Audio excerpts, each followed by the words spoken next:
Hey there. Happy Friday. Welcome to Uncanny Tales, Vancouver Public Library's Storytime for Adults. My name is Broadus Madison, and I'll be your host for this program. I've got a selection of stories that I hope will astound, astonish, and amaze you, and maybe scare you a little. We're broadcasting from the unceded homelands of the Musqueam, Squamish, and Tsleil-Waututh nations. It's my hope that all of us can come together and reflect upon this land in which we work, live, and play. I want to dedicate Uncanny Tales to all of our seniors and caregivers. We miss you. We love you. In fact, I just got a notice today about some care homes out there that I want to give a special shout out to. So I hope you're listening. Three Links Care, Honoria Conway at St. Vincent's, Point Grey Private Hospital, Southview Heights and Terrace, Lewis Briar Home and Hospital. I just want to say hello, happy Friday, and it's great to have you with us today.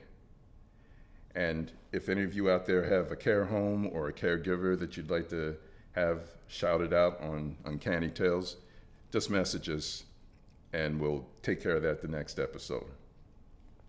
And we'll share how you can do that later at the end of the episode. All right. So now, our story's coming up.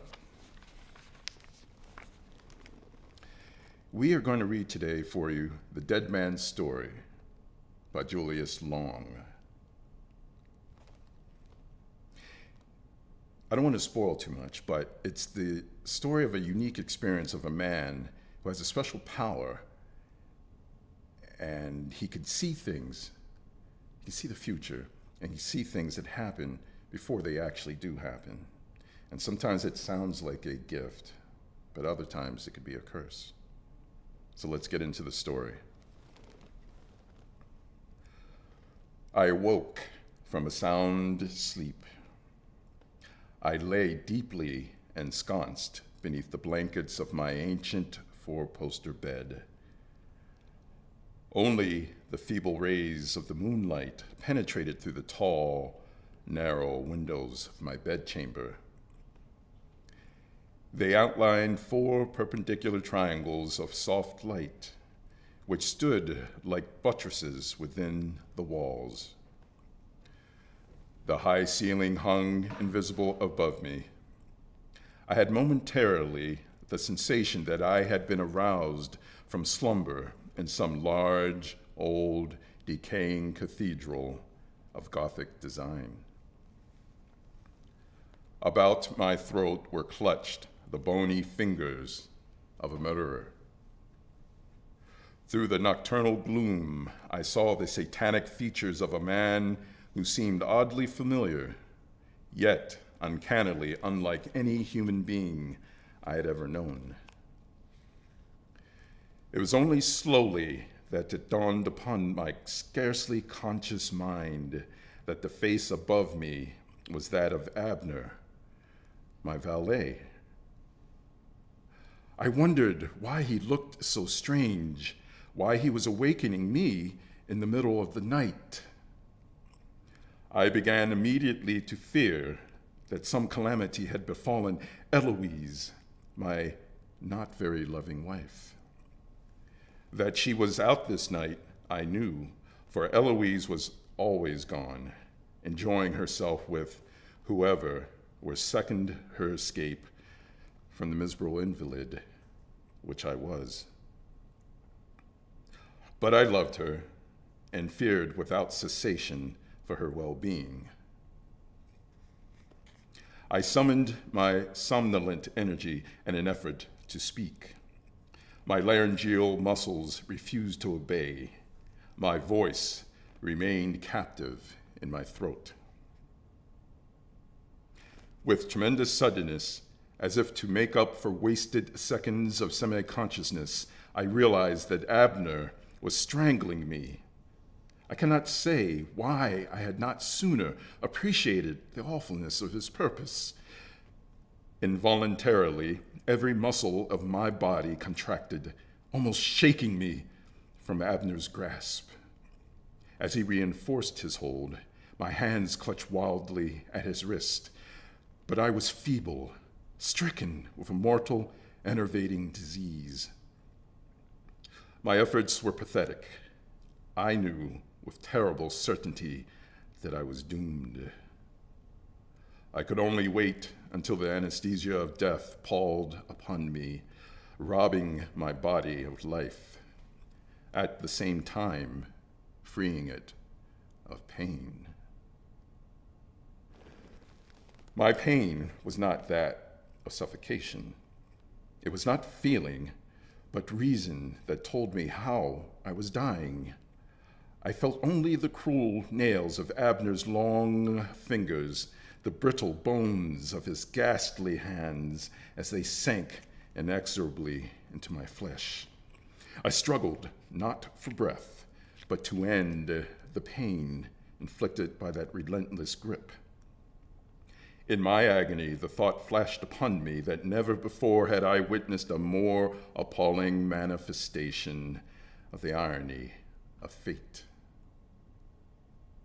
Here was I, dying by the hand of a strangler, my attention monopolized by the superficial suffering from the wounds upon my neck.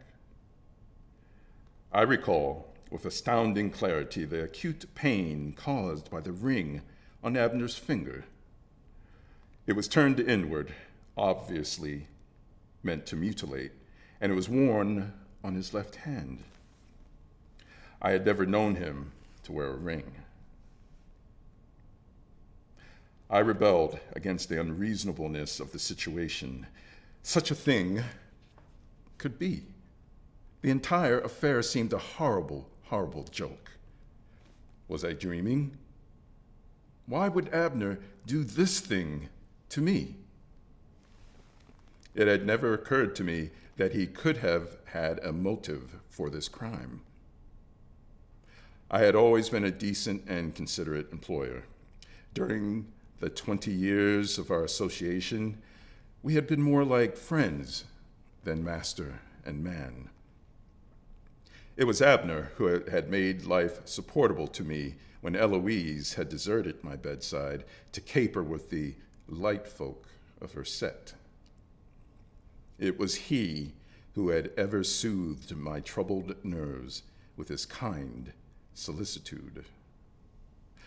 Had all this show of good feeling been only the sycophantic fawning of an envious servant? The pain became more intense. It occurred to me that my agony was unnecessarily prolonged. Almost simultaneously, however, I realized that in such a fateful predicament, I would be without sense of proportion. Sounds expanded into minutes, and what must have required but a brief and terrific interval seemed to me a leisurely and deliberate act. Abner's face disappeared beyond a motley of brightly flashing lights of unearthly colors. I became insensible to pain. I fell into oblivion.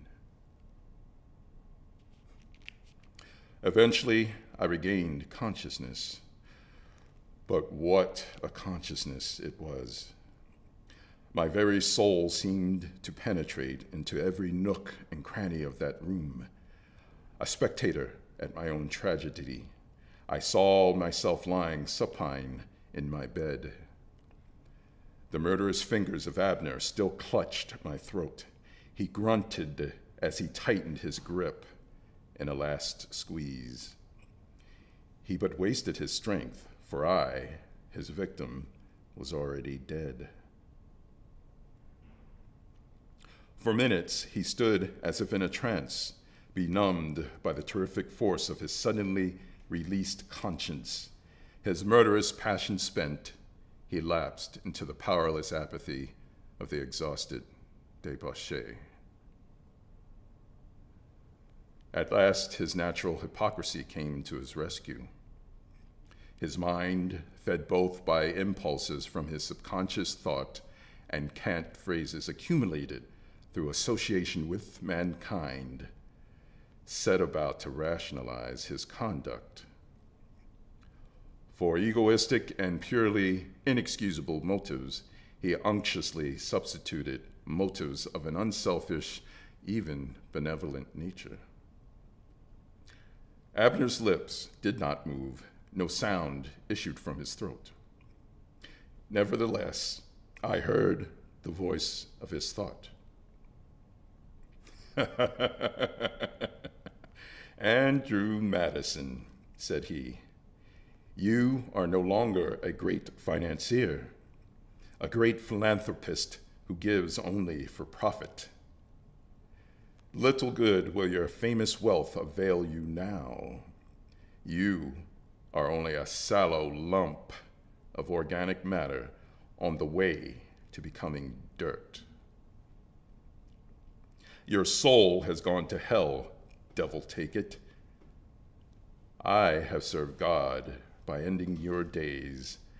I have even served you, for the disease which has kept you here in your bed would soon have finished you. I have put you out of your misery, and I shall make a neat little profit from it. For years, I have waited for this moment. Bit by bit, I have learned the combination of your wall safe.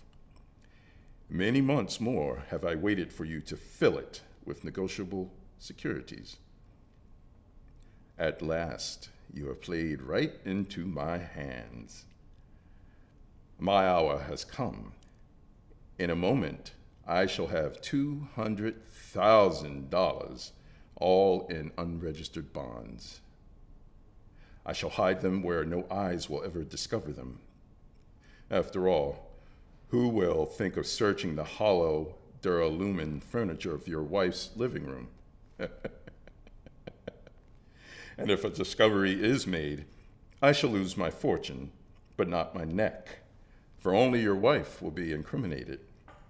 I shall take this bloody ring and place it in a drawer of her dressing table.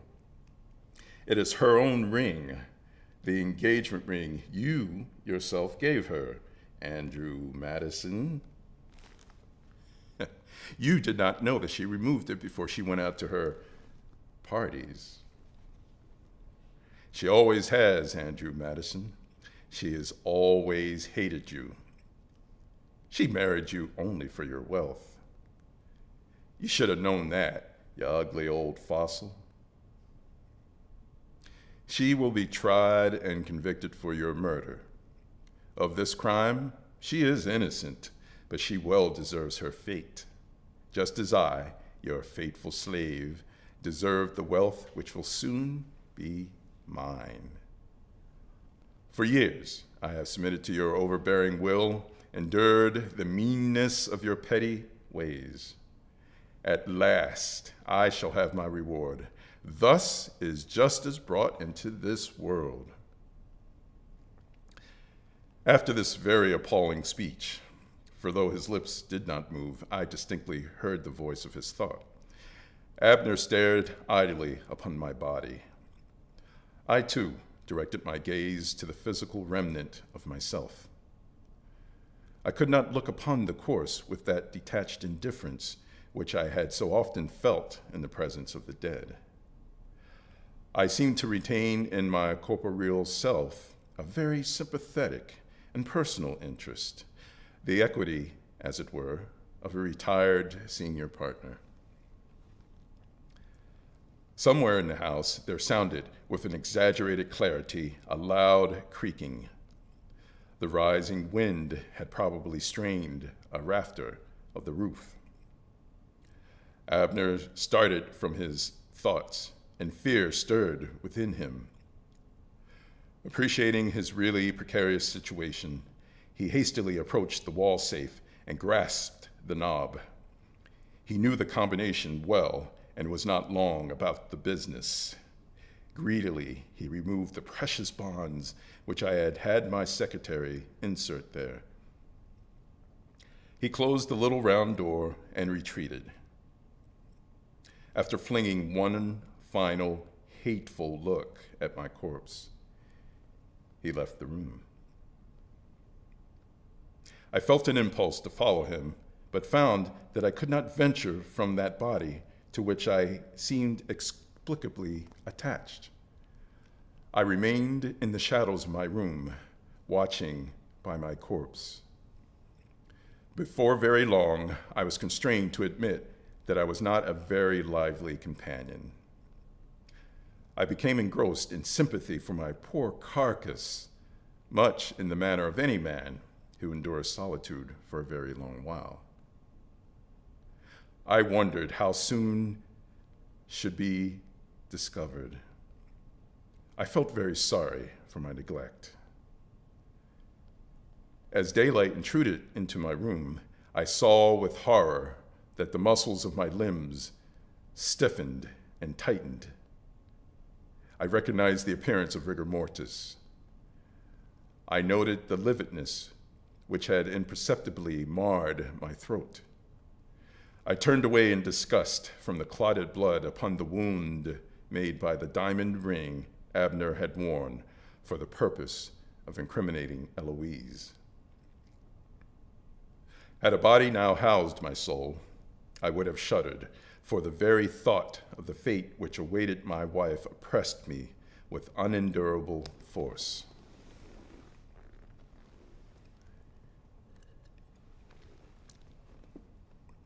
All that which Abner had said of Eloise was true. Nevertheless, I bore her no malice, but only a feeling of sympathy and understanding. When we were together, as was rarely the case, it was I who felt the guiltier. Though the girl had married me for my wealth and position, though I was repugnant to her sight, I was able to appreciate her dreams and ambitions. I knew that she hoped for my death. What disturbed me more at this moment was the knowledge that others were aware of her attitude. The servants, her friends, and her relatives knew of her silent prayer that I should be, by death, free of her, of my burdensome company.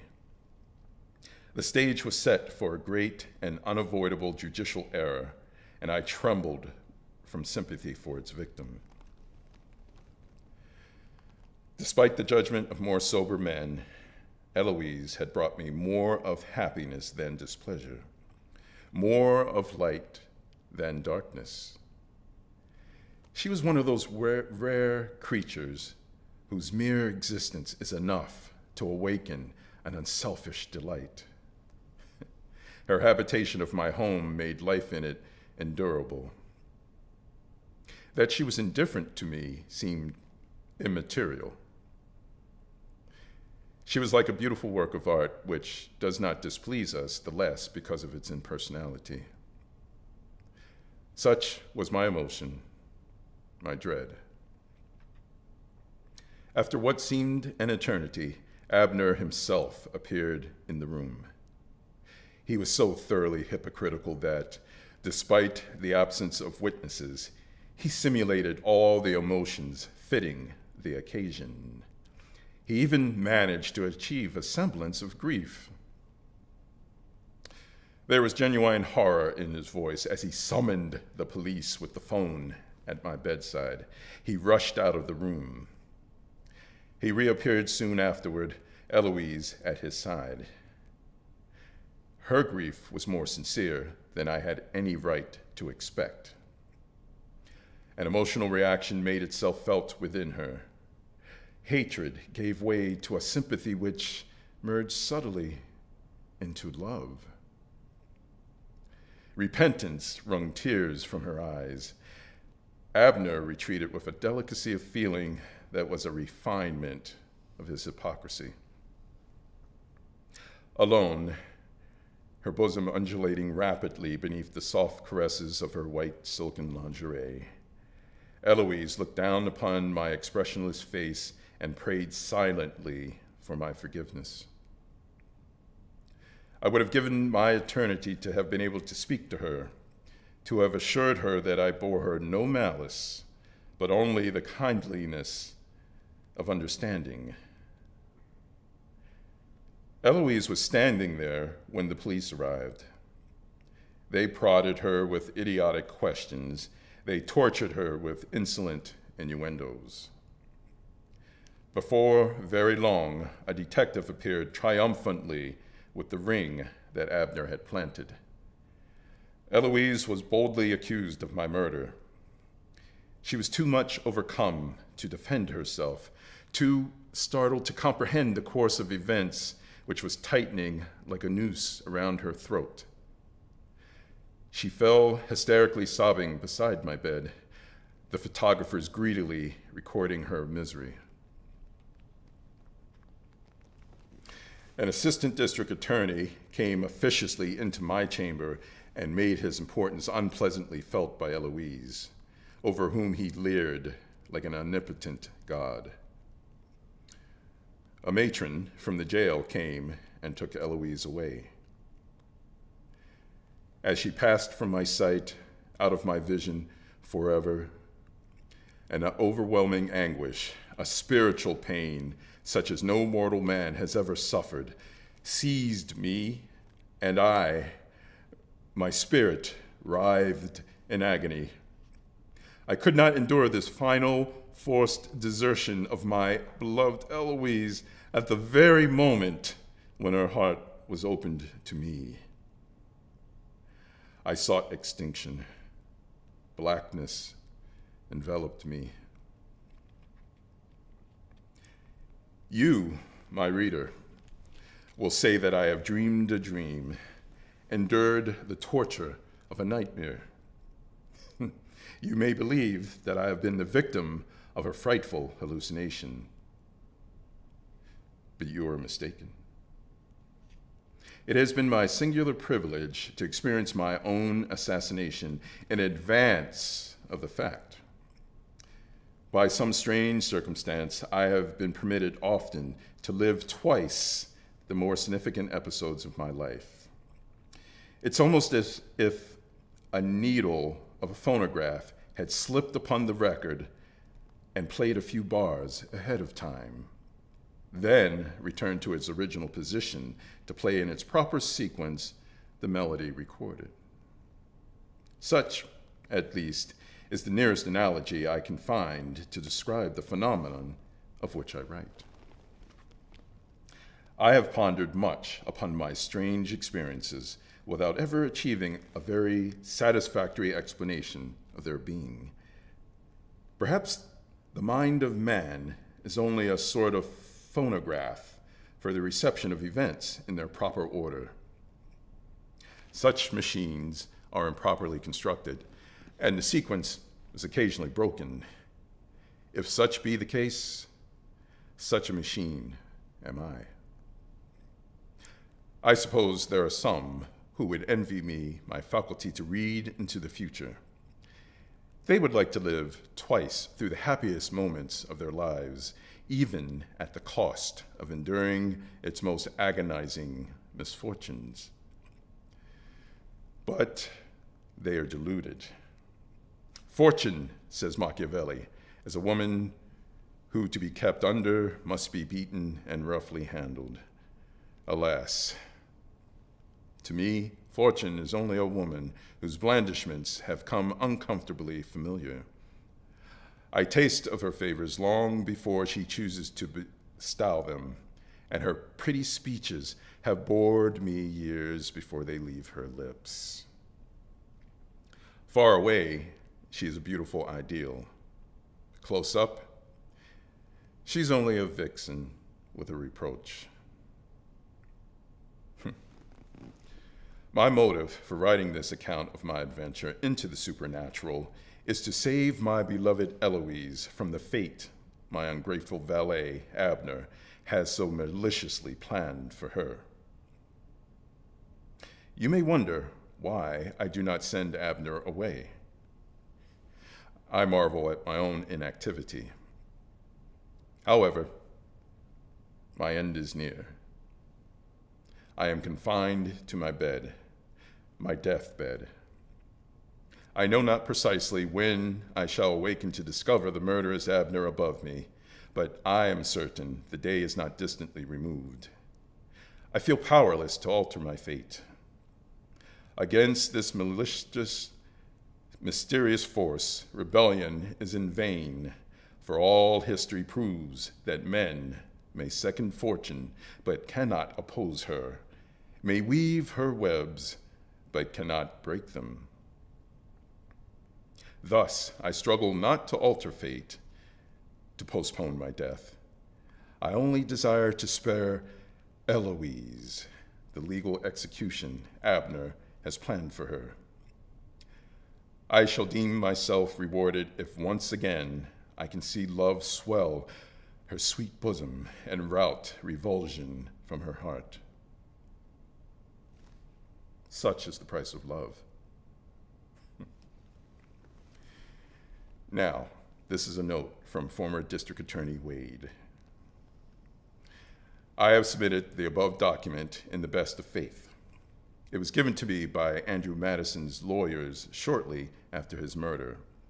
It was sealed in an envelope which bore this description: to the District Attorney of, I won't say, county, only to be opened by him after the discovery of my body. I would have dismissed this bizarre yarn as the pathetic drooling of a moribund old man had not the cold and stiffened corpse of Andrew Madison borne silent testimony to his prophetic truth. After I recovered the bonds from the hollow legs of the duralumin furniture, I was convinced that I dealt with an authentic description of what had occurred. The subsequent confession of Mr. Madison's valet, Abner, confirmed every last detail of the manuscript. In short, Andrew Madison did believe and did pre-leave, as it were, the episode of his death and the supernatural life immediately succeeding the event. I have recently consulted with several eminent psychologists concerning this unusual case. A celebrated member of the fraternity has argued that if Mr. Madison really did live through his future, he would have called to mind his previous experience. When the man was finally murdered, he certainly remembered his previous view of the scene. Yet, Mr. Madison, when writing it, does not mention any such recollection. The argument is not without weight. However, another psychologist, equally respected for his integrity, has advanced the opinion that Mr. Madison might have become amnesiac to his former existence. Thus, his story is acquitted of inconsistency. Mr. Madison's attorneys have promised to examine his papers thoroughly to discover, if possible, the existence of other accounts of his most extraordinary experiences. It is to be hoped that more light will eventually be thrown upon his excursions into the future.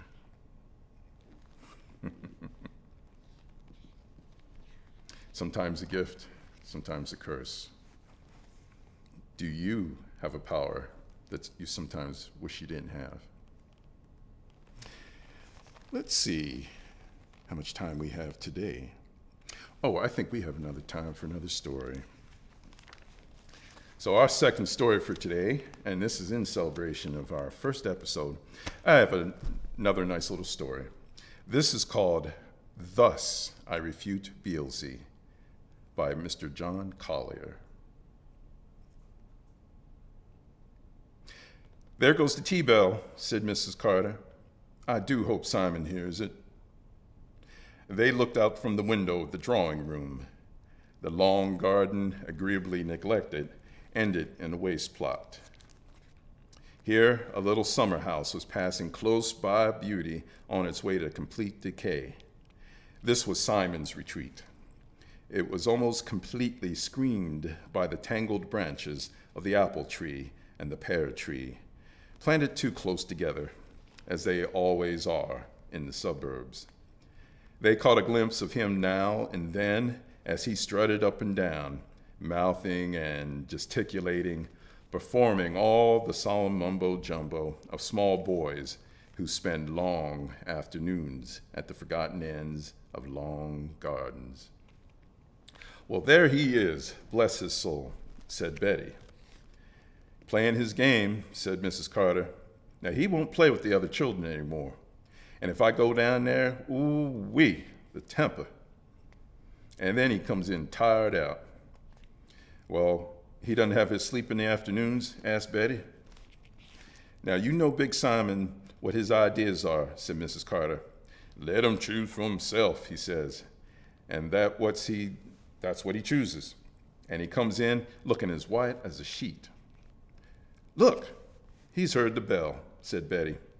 The expression was justified, though the bell had ceased ringing a full minute ago.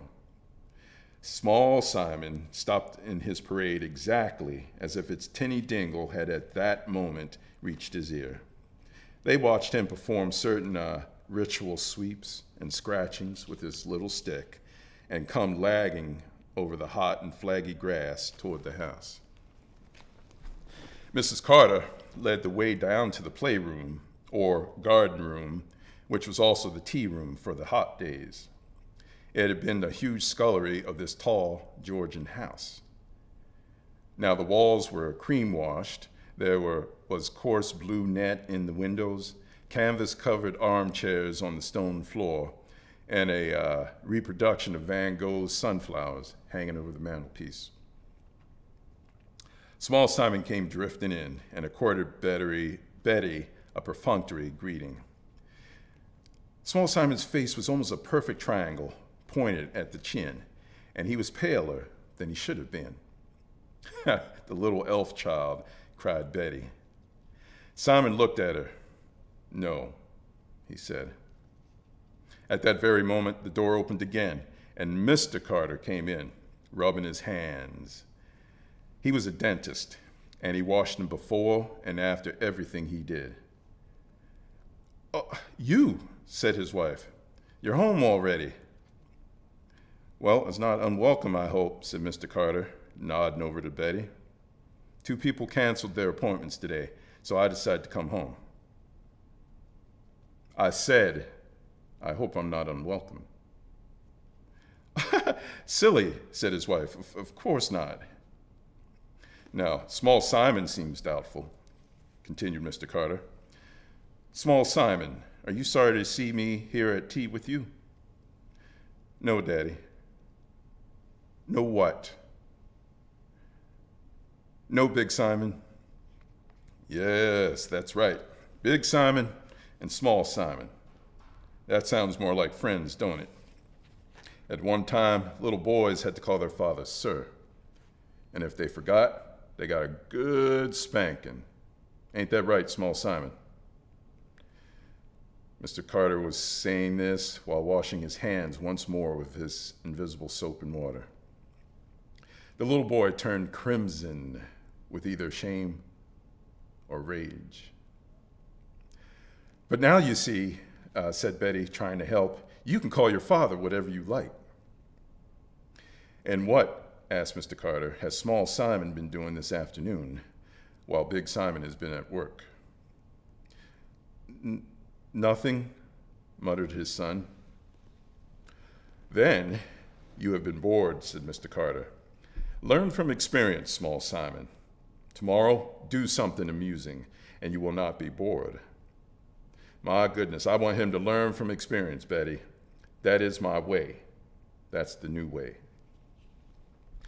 I have learned, said the boy, speaking like a very old, tired man, as little boys so often do. "Well, it would hardly seem so, said Mr. Carter, if you sit on your behind all afternoon doing nothing. Had my father caught me doing nothing, I would not have been able to sit down comfortably." "Well, he did play," said Mrs. Carter. "Yes, a little bit," said the boy, shifting in his chair. "Yeah, a little too much," said Mrs. Carter. "He comes in and he's all nervous and dazed. He really ought to have his rest." He's 6, said her husband. He's a reasonable being. He must choose for himself. But what game is this, small Simon, that is worth getting all nervy and dazed over? There are very few games as good as all that. It's nothing, said the small boy. All right, come on now, said his father. We are friends, are we not? You can tell me. I was a small Simon once, just like you, and played the same games you played. Now, of course, back then there were no airplanes in those days. Now, with whom do you play this fine game, small Simon? Come on, we must all answer civil questions, or the world will never go round. With whom do you play? Mr. Beelzy, said the boy, unable to resist. Mr. Beelzy, said his father, raising his eyebrows inquiringly at his wife. Well, you know, it's a game he makes up, said she. Not makes up, cried the boy. You fool. That is telling stories, said his mother, and very rude as well. We had better talk of something different, please. Well, no wonder he is rude, said Mr. Carter. If you say he tells lies and then insist on changing the subject, he tells you his fantasy. You implant a guilt feeling.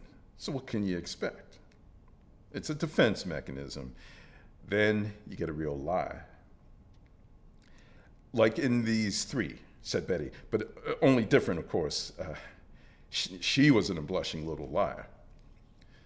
I would have made her blush, said Mr. Carter. I would have spanked her behind. But small Simon is in the fantasy stage. Are you not, small Simon? You just make things up, right? No, I don't, said the boy. You do, said his father, because you do, it's not too late to reason with you. There is no harm in a fantasy, old chap. There is nothing wrong in a little bit of make-believe. Only you must learn the difference between daydreams and real things, or your brain will never grow. It will never be the brain of a big Simon. So come on, let us hear about this Mr. Beelzy of yours. Well, come on. What's he like? He isn't like anything, said the boy. Like nothing on earth, said the father. Oh, that's a terrible fellow. Well, I'm not frightened of him, said the child, smiling. Not a bit. Well, I should hope not, said his father. If you were, you would be frightened yourself. I am always telling people, older people than you are, that they are just frightened themselves. Now, is this Mr. Beelzy a funny man? Is he a giant? Sometimes he is. Sometimes one thing, sometimes another, said his father. Sounds pretty vague to me. Now, why can't you just tell us what he's like? I love him, said the small boy, and he loves me. Ooh-wee. Now that's a big word, said Mr. Carter. That might be better kept for real things like Big Simon and Small Simon. He is real, said the boy passionately. He's not a fool. He's real. Listen up, said his father. When you go down to the garden, there's nobody there, is there? No. Then you think of him inside your head, and then he comes. No, said Small Simon. I have to make marks on the ground with my stick. Well, that doesn't matter. Yes, it does. Small Simon, you're being obstinate, said Mr. Carter. I'm trying to explain something to you. I have been longer in the world than you have, so naturally I am older and wiser. I am explaining that Mr. Beelzy is a fantasy of yours. Do you hear? Do you understand? Yes, Daddy. He's a game. He's a let's pretend. The boy looked down at his plate, smiling resignedly. "Now, I hope you're listening to me," said his father. All you have to do is to say, I have been playing a game of let's pretend with someone I make up called Mr. Beelzy. Then no one will say you tell lies, and you will know the difference between dreams and reality. Mr. Beelzy is a daydream. The little boy still stared at his plate. "He is sometimes there and sometimes not there," pursued Mr. Carter. "Sometimes he's like one thing, sometimes another. You really can't see him. Not as you see me. I am real. You can't touch him. You can touch me. And I can touch you." Mr. Carter stretched out his big white dentist hand and took his little son by the nape of the neck. He stopped speaking for a moment and then tightened his hand. The little boy sank his head lower and lower. "Now, small Simon, you know the difference," said Mr. Carter, "between a pretend and a real thing. You and I are one thing. Mr. Beelzy is another. Now, which is the pretend? Come on, answer me. Which is the pretend?" "Big Simon and Small Simon," said the little boy. "Don't!" cried Betty, and at once put her hand over her mouth, for why should a visitor cry "don't" when a father is explaining things in a scientific and modern way? Besides, it only annoyed the father. "Well, my boy, I have said you must be allowed to learn from experience. Go on upstairs, right up to your room. You shall learn whether it's better to reason or to be perverse and obstinate. Now go on up. I'll follow behind you." "Oh, Lord, please tell me you're not going to beat the child," said Mrs. Carter. "No," said the little boy. "Mr. Beelzy won't let him." "Go on up with you," shouted his father. Small Simon stopped at the door on his way up. "He said he wouldn't let anyone hurt me," he whimpered. "He said he'd come like a lion with wings on and eat them up." "Ha, you'll learn how real he is," shouted his father after him.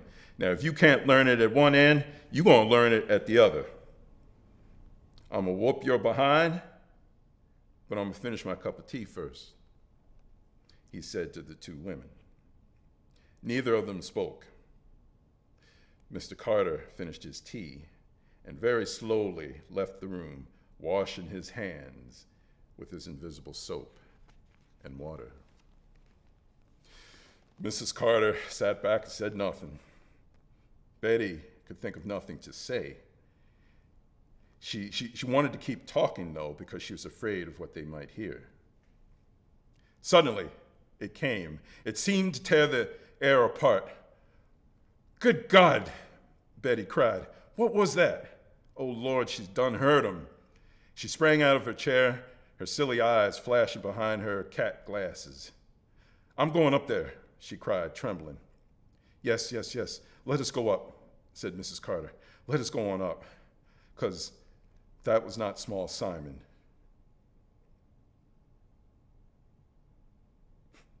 It was on the second floor landing that they found the shoe with the man's foot still in it.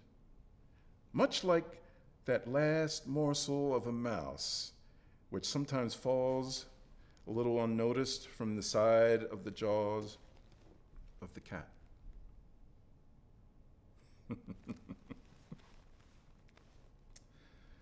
All right. How'd you like that one? Do you have a Mr. Beelzy in your life? Anyway, we hope you've enjoyed today's 2 stories in our premiere episode of Uncanny Tales. And we hope you enjoyed the stories and that it instills in you the joy of reading aloud to your family, friends, or loved ones. Let us hear from you via our feedback link that's going to go into the chat, or just email us at programs@vpl.ca.